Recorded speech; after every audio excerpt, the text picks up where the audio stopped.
Mwanamichezo wa Rick Media, karibu sana. Mimi ni Sostenes Ndunguru, nyuma ya kamera yuko Juma Koba. Wakati huu tuko ndani ya ofisi za bodi ya ligi na kulia kwangu ni afisa habari na mawasiliano wa bodi ya ligi Karim Boimanda. Nataka tuzungumze naye masuala mbalimbali na hususan kubwa zaidi ni mchezo wa Kariakoo ambao tumeona taarifa zake rasmi kupitia kwenye page za bodi ya ligi umepelekwa pale Zanzibar. Nataka tuongee na Karim Boimanda, tuambie sababu ni nini, lakini maandalizi ya kuiandaa dabi ya Kariakoo pale Zanzibar yanakwenda vipi, lakini tutaraji mchezo pale Zanzibar utakuwa ni wa aina gani? Karim, heshima yako. Marhaba, mambo vipi ndugu yangu? Safi, uzima upo? Uko vizuri? Safi, majukumu. Pambano. Tunamshukuru Mungu. Vipi? Vizuri. Mimi niko vizuri sana. Basi. Bwana, taarifa kubwa ambayo inazungumzwa hizi siku mbili ni taarifa ya mchezo wa dabi ya Kariakoo, Young Africans ambaye ni mwenyeji dhidi ya Simba kupelekwa pale Zanzibar. Moja ya swali la kwanza ambalo naliona linaulizwa sana ni sababu kwa nini mchezo huu umepelekwa Zanzibar? Ule ni mchezo wa nyumbani wa Young Africans Sports Club, na tulishatangaza kwa umma kwamba michezo ya nyumbani ya Young Africans Sports Club, especially ile ambayo inahusisha dabi kwa maana ya dhidi ya Simba na dhidi ya Azam, yote ilipangwa kufanyika kwenye uwanja wa Benjamin Mkapa.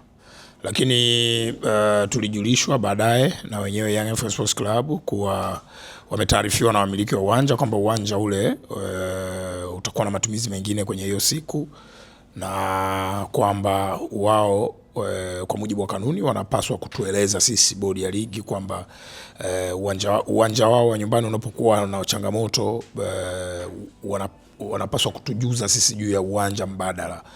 Kwa hiyo walituandikia barua kutuomba kutumia uwanja wa New Amani Complex kama uwanja mbadala kwa ajili ya huo mchezo, na kwa sababu uwanja huo ni moja kati ya viwanja ambavyo vilikaguliwa na vimepitishwa na kamati ya leseni za klabu ya TFF kutumika kwa michezo ya ligi, basi bodi ilikubali hilo ombi na kwamba tukatangaza rasmi sasa kwamba mchezo huo utakwenda kufanyika kwenye uwanja wa New Amani Complex pale Zanzibar. Sawa, moja ya swali lingine ambalo limekaa kama kichangamoto na kutana nalo ni namna ambavyo taarifa hii ilitolewa. Nani ambaye anapaswa kuwa kwanza kutoa taarifa ya mabadiliko ya uwanja? Kwa sababu watu wengi tulianza kuipata taarifa hii baada ya mchezo wa Young Africans dhidi ya JS Kabylie pale Zanzibar. Afisa habari wa Young Africans ndiye ambaye alitoa hii taarifa, na kesho yake tukaona bodi ya ligi mmethibitisha kupitia ile poster ambayo inaeleza mechi iko Zanzibar. Watu wengi wanajiuliza kwa nini taarifa ilianza kutoka kwa Young Africans na ni nani ambaye ana jukumu la kwanza kuconfirm mabadiliko ya venue? Nimekueleza vizuri kwamba Yanga hawana mamlaka ya kubadilisha uwanja. Uwanja wao unajulikana. Uwanja kwa ajili ya huo mchezo ulikuwa ni Benjamin Mkapa. Lakini kumekuwa na changamoto, si ndio Yes. Na wao walichokifanya ni kutuandikia sisi kuomba kutumia uwanja wa New Amani Complex. Na ili sisi tujithibitishie bila shaka kwamba uwanja huo unafaa kutumika kwa mchezo husika, kuna taratibu zetu za kiuendeshaji tunazifuata. Kwa hiyo si kwamba siku ambayo sisi tumetangaza ndio siku ambayo Young Africans walituletea maombi yao. Inawezekana zilipita siku kadhaa tangu Young Africans watuombe kutumia huo uwanja. Kwa hiyo mambo mengi hapo yalikuwa yanaendelea kufuatiliwa na kuthibitishwa. Sisi ndio custodian, sisi ndio wasimamizi na waendeshaji.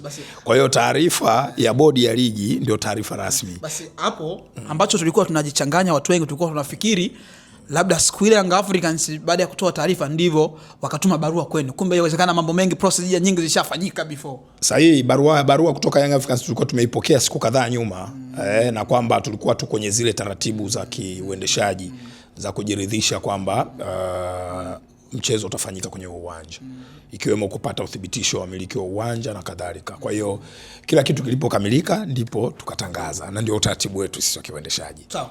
Kama bodi ya ligi, mimi binafsi kwa umri wangu sijawahi kushuhudia mchezo wa dabi ukifanyika Zanzibar wa ligi, na maanisha nimewahi kuona michezo ikiwa ni Mapinduzi inafanyika kule Zanzibar, lakini tumeona pia bodi ya ligi kushirikiana na shirikisho wanaandaa michezo mikubwa kule Zanzibar ikiwemo ya finali ya CRDB Federation, lakini sijawahi kushuhudia mchezo wa dabi wa ligi unafanyika Zanzibar. Mmejiandaa vipi na watu wataraji mchezo utakuwa wa aina gani kule? Tumejiandaa vizuri. Ni historia kama ulivyosema, tunaenda kushuhudia dabi pale, ni jambo kubwa. Hasa katika kipindi hiki ambacho timu zetu zimekuwa na kiwango cha juu, zimekuwa na ushindani mkubwa, zimesajili wachezaji bora zaidi, na kwamba moja kwa moja unaona namna ambavyo mchezo wenyewe utakwenda kuwa mkubwa. Maandalizi yetu ni ya kiwango cha juu kwa sababu mchezo wenyewe ni wa kiwango cha juu, lakini hatuna mashaka yote kwa sababu ule uwanja tayari umeshaweza ku accommodate michezo mikubwa ikiwemo fainali ya kombe la shirikisho Afrika. Imefanyika pale bila shaka yote, michezo mikubwa ya klabu bingwa Afrika imefanyika pale, na tunatarajia kuona huo uwanja ukitumika pia kwa fainali za AFCON 2027. So ni uwanja wenye sifa zote, na kwamba tuna maandalizi yetu sisi yanakwenda tu kuongezea ubora wa kile ambacho kinakwenda kutokea hiyo match mosi. Kwa hiyo kila kitu kiko sawa, wadau wasiwe na hofu. Kama taratibu zinavyoendelea, mtajuzwa kuhusu kila kitu kuelekea huo mchezo, na kwa sasa nadhani ni wakati tu wadau kujiandaa kwenda kushuhudia hiyo burudani pale Zanzibar. Hapakuwa na ugumu katika kuwathibitishia au kuwabalia Young Africans ombi lao la kupeleka mchezo Zanzibar? Tayari kulikuwa na ugumu kwa sababu uwanja ambao ulikuwa unatarajiwa hauwezi tena kutumika kwa huo mchezo. Kwa hiyo kunapokuwa na mabadiliko, ugumu unakuwepo, lakini kwa sababu ni masuala ya kikanuni, miongozo tunayo ambayo inatuelekeza nini cha kufanya inapotokea jambo gani. Kwa hiyo kanuni zinatuelekeza nini cha kufanya, na kikubwa ni kujiridhisha kwamba huo uwanja uliopendekezwa una sifa za kutumika kwa mchezo husika. Kwa hiyo ukisha confirm kwamba uwanja una sifa, then hakuna kitu kigumu, kwa sababu bodi ya ligi sasa ndio inaotoa taarifa kwa klabu shiriki na wadau wengine kwamba mchezo huu utaenda kufanyika sehemu fulani kama ambavyo tumefanya. Yes. Sawa, kama bodi ya ligi labda kuna athari zozote hasi ambazo mnaweza mkazipata kutokana na mabadiliko ya venue? Tumezoea Benjamin Mkapa, idadi ya mashabiki ambao wanaingia uwanjani kwa mechi ya dabi yawezekana isiwe sawa sawa na uwanja wa Zanzibar kutokana na capacity yenyewe ya uwanja. Kuna namna yote mnaweza mkapata hasara katika kuandaa mchezo huo na kile ambacho mnataraji kukipata? Sidhani kama kuna hasara yote. Michezo ni utalii. Wewe umekuja hapo umeuliza pia kwamba katika kujitambua kwako hujawahi kushuhudia mchezo wa ligi kuu kati ya Simba na Yanga ukichezwa Zanzibar. Kwa hiyo unaona kwamba ni kitu fulani ambacho ni kina umaalum. Sisi jukumu letu, moja kati ya sababu za kuundwa kwa bodi ya ligi kuu Tanzania ni kuanzisha na kukuza chapa ya ligi. Sasa ligi chapa yake ipo tayari, inajulikana ligi kuu. Ukisema ligi kuu, kila mtu anajua ni ligi gani yanazungumziwa. Sasa kilichopo sasa ni kuikuza. Unaikuza vipi? Unaikuza kwa kuhakikisha kila kitu kinachofanyika kinavutia watu wapya. Inawezekana kuna watu wengi watalii wapo Zanzibar wamekuwa wakitamani kushuhudia huo mchezo. Kuna wakazi wa Zanzibar wamekuwa wakitamani kushuhudia huo mchezo. Wataichukulia hiyo kama fursa adhimu, na kwamba michezo ya namna hii inapotoka kwenda mahali pengine inawezekana inaongeza pia mvuto wake, inaongeza idadi ya watu ambao watavutiwa kufuatilia dabi na ligi kwa ujumla. Kwa hiyo binafsi mimi sioni kama kuna athari hasi, kwa sababu kama ni issue ya idadi, hata Benjamin Mkapa sio mechi zote za Simba na Yanga uwanja ule unajaa. Kuna wakati inawezekana wanaingia mashabiki ambao wanaweza kuingia pia kwenye uwanja wa New Amani Complex. So hakuna shaka yote. Tuendelee kujiandaa kwa dabi. Tunaamini watu wa boli wakishasikia tiketi zinauzwa, zinapatikana wapi, watanunua tiketi, wakusafiri watasafiri, walioko Zanzibar wataisubiri mechi pale. Sawa, mimi naomba nikuulize hili, kama taratibu zenu zitakuwa zimekaa sawa na unaweza ukanijibu, basi utanijibu. Kama zitakuwa zimekaa sawa, basi tutaendelea kusubiri. Mchezo wa mwisho wa ligi unafanyika Dar es Salaam, walichezeshwa marefari kutoka nje.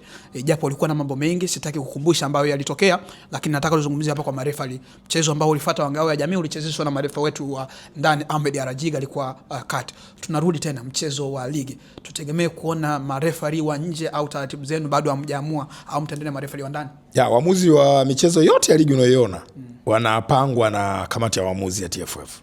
Kwa hiyo hata mchezo huu kamati ya waamuzi ya TFF itapanga waamuzi. Kitu pekee ambacho ningependa kukukumbusha ama kuwakumbusha watazamaji wa Ricky Media ni kwamba kanuni zinawaruhusu kuteua waamuzi kutoka nje ya Tanzania. Inawaruhusu.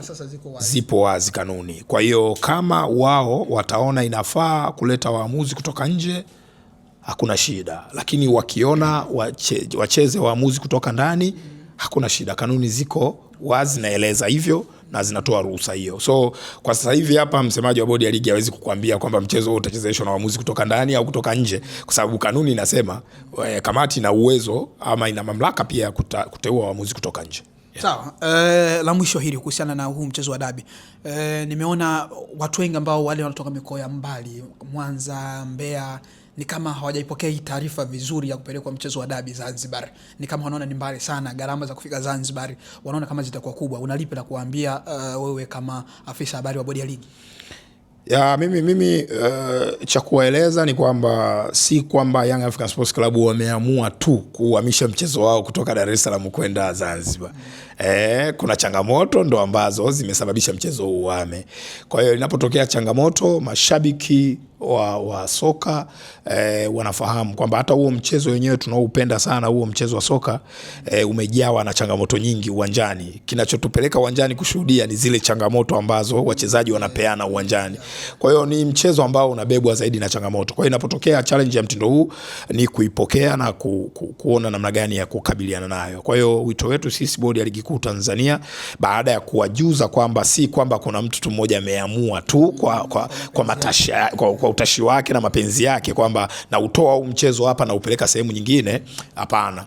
Basi wafahamu kwamba tumelazimika kupeleka mchezo huo kwenye uwanja wa New Amani Complex pale Zanzibar, na tunawaomba kama ambavyo wamekuwa wakisafiri kutoka Mwanza kama ulivyosema, kutoka Dodoma, kutoka kokote kuja Dar es Salaam, basi wafanye tena jitihada za kuhakikisha wanaenda kusapoti timu zao kule Zanzibar. Wale wa Simba waende wakaisapoti Simba, wale wa Yanga waende wakaisapoti Yanga. Ligi yetu bado iko kwenye nafasi nzuri, ligi bora barani Afrika, nadhani kwenye top 5 bado tupo. Unalipi la kusema kuendelea kuiboresha ligi yetu kwa msimu unaokuja, nafasi zikitoka tena ranking labda tuwe tumesogea juu zaidi? Ya bado tuko kwenye 10 bora na kwamba tunaendelea kufanya jitihada kubwa za kuhakikisha ligi yetu inaendelea kusalia hapo ikipanda kwenye ranks mbalimbali, na jitihada kubwa tunazozifanya ni kuhakikisha kwanza tunasimamia ligi kwa ubora, lakini pia klabu zetu zinaendelea kujiimarisha kiuchumi, ambapo ukishajiimarisha kiuchumi unatengeneza mazingira mazuri ya kupata wachezaji bora zaidi kutoka ndani na nje ya nchi, kupata makocha na maofisa wengine wa ufundi bora zaidi kutoka ndani na nje ya nchi, na kwamba ukipata wachezaji na makocha bora, automatically kikosi chako kinaendelea kuongezeka ubora, na timu nyingi katika ligi zinapokuwa bora ndio na ligi nayo ubora wake unazidi kuongezeka, kwa sababu timu zinakutana na challenges mbalimbali za kiwango cha juu. Kwa hiyo tunaendelea kufanya jitihada kubwa na tunaendelea kuzipa moyo club zetu. Hata hapa tulipofika kuna mchango mkubwa wa club zetu, namna ambavyo wamekuwa wakiinvest kwenye timu zao. Lakini pia kuna wadau wengine, serikali ya Jamhuri ya Muungano wa Tanzania, kuna wanahabari na vyombo vya habari, wote hao wamekuwa wakifanya jitihada, kila mtu akiplay part yake kuhakikisha ligi yetu inaendelea kuwa bora. Sawa, mimi yangu nimemaliza. Labda kama kuna kitu sijagusia cha kuambia mashabiki wa soka, tunaelekea kwenye michezo mikubwa kama tulivyozungumza dabi ya Kariakoo, lakini tumetoka kwenye michezo ya kimataifa. Watu wengi wanaona kama timu zetu msimu huu hazijafanya vizuri, zote zimetolewa kwenye hatua ya makundi. Neno lako moja kwa mashabiki wa soka? Ya kwanza, katika msimu huu tumepata mafanikio makubwa sana ya kihistoria. Kwa mara ya kwanza kabisa tangu kuanzishwa kwa ligi yetu, nchi yetu imefanikiwa kutoa timu 4 kwenda kwenye hatua ya makundi kwenye michuano ya CAF. Timu 2 kwenye club bingwa, timu 2 kwenye Confederation. Hiyo ni achievement kubwa ambayo tunatakiwa tuiimbe. Kabla tujaenda kuzungumzia timu hizo kuishia hatua ya makundi, tunatakiwa tuzungumzie kwamba tumeandika historia ya kuingiza timu 4 kwenye hatua ya makundi, kitu kikubwa sana. Na hii failure iliyotokea kushindwa kufuzu hatua ya robo finali, kila muhusika kuna somo amelipata. Sisi tunaichukulia ile kama darasa, na tunaamini kama ambavyo tumesherehekea mwaka huu timu zetu 4, kwa maana msimu huu timu zetu 4 kwenda hatua makundi, basi msimu ujao tutasherehekea timu zetu 4 kwenda hatua robo finali na kuendelea. Kwa hiyo wito wetu sisi tuendelee kushikamana, klabu mashabiki waendelee kuziunga mkono klabu zao. Hiki kilichotokea kimeisha. Kwenye football baada ya mchezo kumalizika unafunika kurasa, unafungua ukurasa wa jambo jingine. Kwa hiyo msimu huu wa CAF Champions League na CAF Confederation umeisha rasmi kwa upande wetu, na sasa ni wakati wa kujiandaa kwenye ligi yetu, kufanya maboresho kwenye vikosi vyetu ili tunapokwenda kwenye msimu unaofuata wa CAF Confederation na CAF Champions League tuwe imara zaidi, tuweze kwenda kwenye hatua inayofuata. Lakini kuhusiana na dabi, mimi nasema tu tukutane Zanzibar. Tukutane Zanzibar, kuna ladha tamu kule za ligi kuu ya NBC. Kuna namna hizi timu mbili kipindi hiki cha dirisha dogo, mimi labda nisizungumze kama afisa habari, sasa nizungumze tu kama mdau wa soka. Kuna namna dirisha dogo hili hizi timu zimepata wachezaji kweli. Kila mtu ameona kila timu imepata wachezaji kweli sahihi kabisa. Kwa hiyo ili peke yake linatosha kabisa kuongeza mvuto wa mchezo. Tunakwenda kujithibitishia baada ya wao kufanya maboresho kwenye vikosi vyao dirisha dogo, na tumeona hao wachezaji walioingia wapya vitu ambavyo wamevifanya kwenye michezo ya ligi pamoja na CAF Champions League. Nadhani sasa kiu yetu sisi wadau ni kuona wale wachezaji wanapokutana itakuwaje. Kwa hiyo tukutane Zanzibar. Mimi nasubiri vile vitiza vyenu vile kwenye page ya bodi ya ligi kuelekea kwenye derby. Bila shaka yote utaanza kuviona. Utaanza kuviona, ndio maana nasema tukutane Zanzibar. Kila kitu kinachohusisha burudani ya mpira wa miguu Tanzania kinakwenda kupatikana kwenye uwanja wa New Amaan Complex. Na mechi kuweka saa 2 dakika 15 ni mlipanga ratiba vile, au ni kwa sababu tunaenda kwenye mwezi wa Ramadhani, lakini pia mwezi wa Kwaresma kwa Wakristo, kuwapa nafasi watu ili wakienda kwenye mechi wawe na nguvu, kila mmoja asiwe na sababu?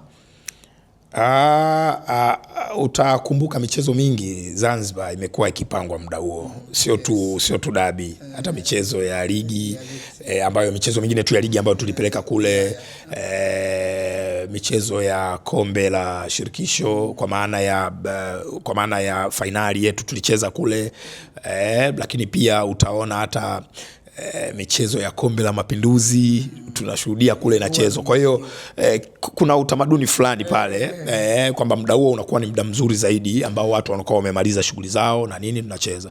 Kwa hiyo haiwezi sababu ya Ramadhani na Kwaresma pekee, haziwezi kuwa sababu, kwa sababu tayari hata huku bara kuna michezo ambayo inaendelea na itachezwa saa 10, ipo ambayo itachezwa hiyo usiku, na ligi itaendelea kama kawaida. Kwa hiyo nadhani wakati mzuri, hakuna haja ya kuhoji sana kwa nini saa 2:15. Ni wakati mzuri baada ya kuwa kila kitu kimekamilika. Sawa, mimi nikushukuru sana na nikutakia kila la heri. Asante sana.